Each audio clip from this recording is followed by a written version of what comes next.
पीले दांत वाली बहू। रंजना कभी ब्रश नहीं करती थी। उसे कितनी बार उसके माँ बाप ने डांटा, लेकिन उसका कोई असर उस पर होता ही नहीं था, जिस कारण से उसके दांत पीले पीले हो जाते हैं शादी के बाद। अरे बहू, वैसे तो तुझ में कोई कमी नहीं है, पर तेरे दांत इतने पीले कैसे हैं बेटा? कैसे है मतलब? कोई सर्जरी थोड़ी ना कराई है। वो तो क्या नाम, मैं ब्रश नहीं करती थी तो पीले हो गए। अब क्या करूं? आप कहे तो लाल करवा लूं या फिर काले? यार ये क्या है, क्यों माँ से लड़ रही हो? लड़ रही हूँ? अरे मैं लड़ रही हूँ या ये बोल रही है कि दांत पीले है, पीले। अरे तपस्या थोड़ी ना की है इन्हें पीले करने के लिए। बकायदा ब्रश नहीं किया है 20 साल तक, तब जाकर। छी, कैसी बात कर रही हो? ये उस वक्त तो पीले नहीं थे जब हम लोग तुम्हें देखने आए थे। अरे तब साफ करवा लिया होगा डेंटिस्ट के पास जाकर। अब देखो कैसे पीले पीले लग रहे हैं। रंजना सास की तरफ गुस्से से देखती है। फिर शुरू हो गई पीले पीले पीले। अरे पीले तो तब भी थे जब मेरे हाथ का रसगुल्ला उड़ा उड़ा कर खा रही थी और बोल रही थी, लड़की नहीं गुणों का खजाना दे रहे भाई साहब आप। अब वो लोग करते भी तो क्या करते, पीले दांत वाली बहू पल्ले पड़ी थी तो झेलना तो था ही। एक दिन कीर्तन में रंजना गाना गा रही थी। अरे कमला बहन, माँ का द्वार है, यहाँ तो सब शुद्ध होकर आते हैं, फिर अपनी बहू को ब्रश भी नहीं करवाती तुम। दूर से पीले पीले दांत पत्ती में बाधा उत्पन्न कर रहे हैं। अरे कोई 2 साल के बच्चे थोड़ी ना लेकर आई हूँ मैं बहू बनाकर। अच्छी खासी लड़की है, अरे कैसे करवाऊं ब्रश? ये तो उसे खुद करना चाहिए ना। अब माँ बाप तो इसके जैसे तैसे निपटा दिए, ये नहीं सोचा कि सास कैसे संभालेगी। सास बहू को लेकर घर आ जाती है, लेकिन सोच लेती है कि अब इसे लेकर कहीं नहीं जाएगी। अगले रोज बहू कहती है, अरे क्या हो गया, मंदिर नहीं जाना क्या? कीर्तन का वक्त हो रहा है। मेरी मधुर वाणी से कान्हा जी जागते हैं और सोते हैं। आप तो जानती है ना उनकी भक्ति में कितना मन लगता है मेरा।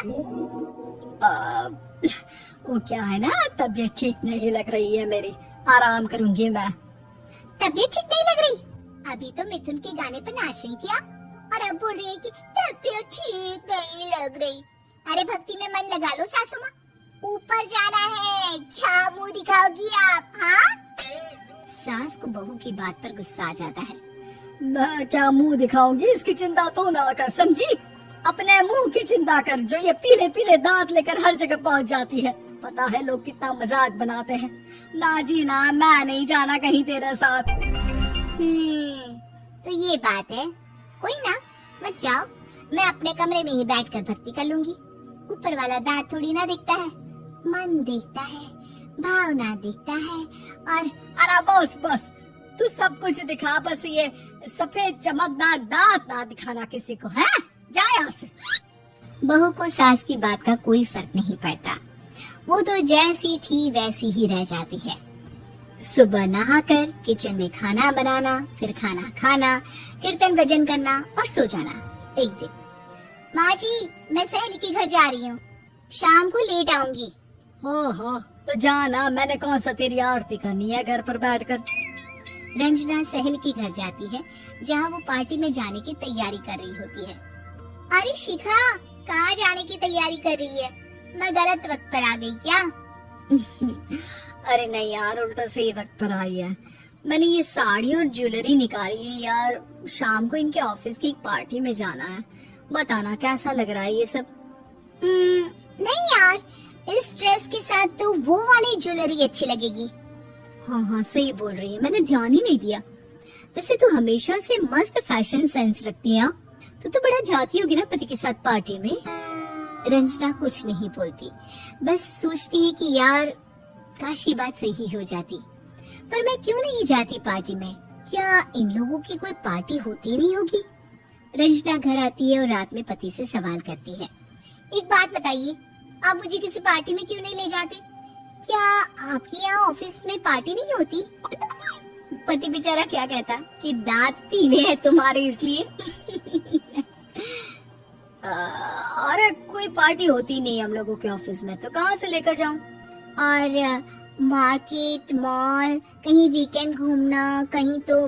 अरे यार, सारे हफ्ते में एक छुट्टी मिलती है, तो सोचता हूँ कि आराम ही कर लूं। क्यों? रंजना मन मार के रह जाती है। पहले कभी सास के साथ मंदिर जाया करती थी, लेकिन वो भी सास ने ले जाना बंद कर दिया। घर बैठी बैठी रंजना बोर हो जाती है। तभी उसे आइडिया आता है और वो मायके जाने का सोचती है। सासू माँ, 2 दिनों के लिए मम्मी के घर जा रही हूँ। अच्छा अच्छा ठीक है, आराम से जा। और हाँ, माँ से कुछ अच्छी आदत सीख कर आना कि कैसे शरीर के हर भाग की तरह दांतों की सफाई भी जरूरी होती है, समझी? शुरू हो गई ना आप?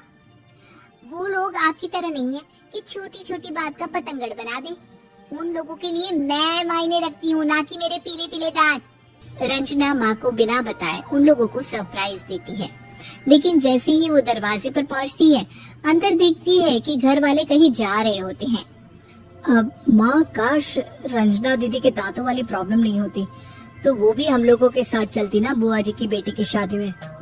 हाँ बेटा, लेकिन अब उसे कौन समझाए कि उसको उसके पीले दांत नहीं दिखते, लेकिन उसके आसपास के लोगों को कितना एम्बैरेसिंग फील कराते हैं। मुझे तो कितनी बार उसके स्कूल की टीचर ने शिकायत की कि उसके साथ कोई लड़की बैठना भी नहीं चाहती, और ना ही कॉलेज में कोई उससे बात करना चाहता था। लेकिन पता नहीं क्यों उसे ये बात समझ में ही नहीं आती। कोई कमी नहीं है उस लड़की में, बस यही के दांत पीले हैं। वो तो भला हो जीजा जी और उनकी माँ का, जो दीदी को जैसी है वैसे ही रखा हुआ है। रंजना को अपने घर वालों की बात सुनकर बहुत दुख होता है।